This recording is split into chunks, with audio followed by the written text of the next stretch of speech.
set your affection on things above and not on the things of earth.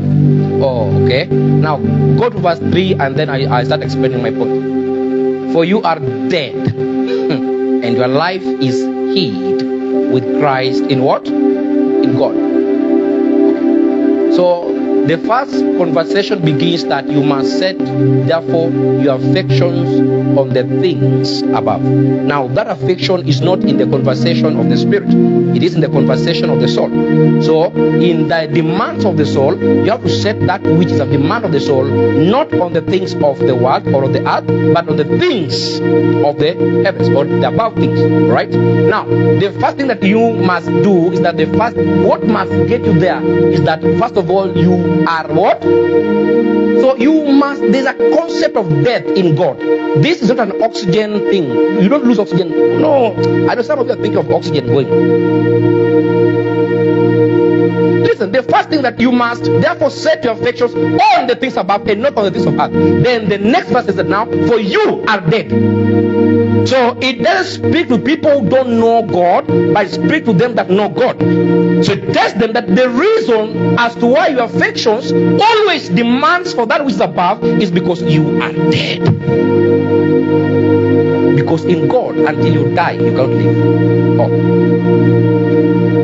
It's a concept of death that until you give it, it cannot be given. Oh. Jesus said that if a man will protect his own life, he will lose it. But if a man will lose his own life for the sake of me, he will gain it. It's a concept of death until a man dies for him. That's also the conversation of the new birth. Now listen, this death is not in relation to the bodily conversation. It's in relation to the nature of a man. Because until that nature is changed to begin to look like God, then the things of above will never be the hunger of the soul. So until the nature is changed to become that which is from the above, then that is the time that now you can begin to push in the demands of the soul, that the soul now begin to desire that which is also above. Oh. Now it spoke about, go to verse 2. Return to verse 2. Everybody, what are you doing? Go to verse 2. Set your affection on the things above, not on the things on earth. Listen, it didn't say the things of the world. It said the things of earth.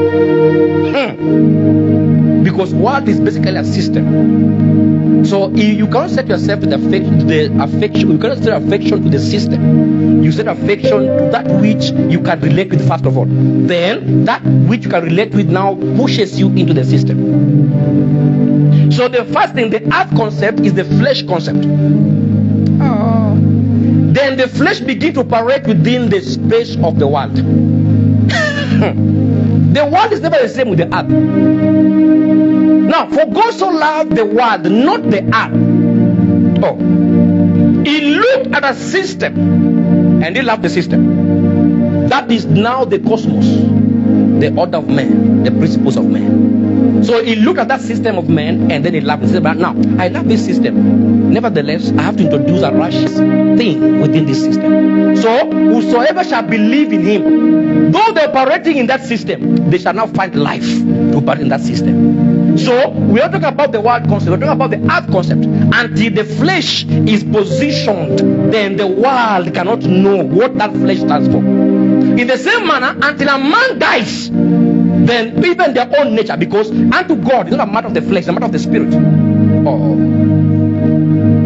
You can be born again in the spirit, but your flesh is not born again. Because flesh is never that doesn't know the language of God. What language of God within you is your spirit. Now you can be in church, your spirit is so much alive. But what you're thinking of how you're going to eat that food, how that man betrayed. You're thinking of some useless things. Because that doesn't know the things of God. So therefore set your affections on the things above. Oh, for you are dead. So the things of the earth, you are already dead. You are a dead man. Though you are on the earth, but you are dead to them. Because the nature was changed. So what died in you was not the physical. What died in you was the spirit man. So that death wasn't just a death that you didn't resurrect. No, that death means that you died and you are born again. So Jesus becomes alive in you. Now listen, say that now, for you are not. Go to verse 3, chapter quickly. You are dead and your life is hid with Christ. Now listen, with Christ in what? In God. So it is in Christ, but it is hid. So it begins to introduce the triune concept of God. That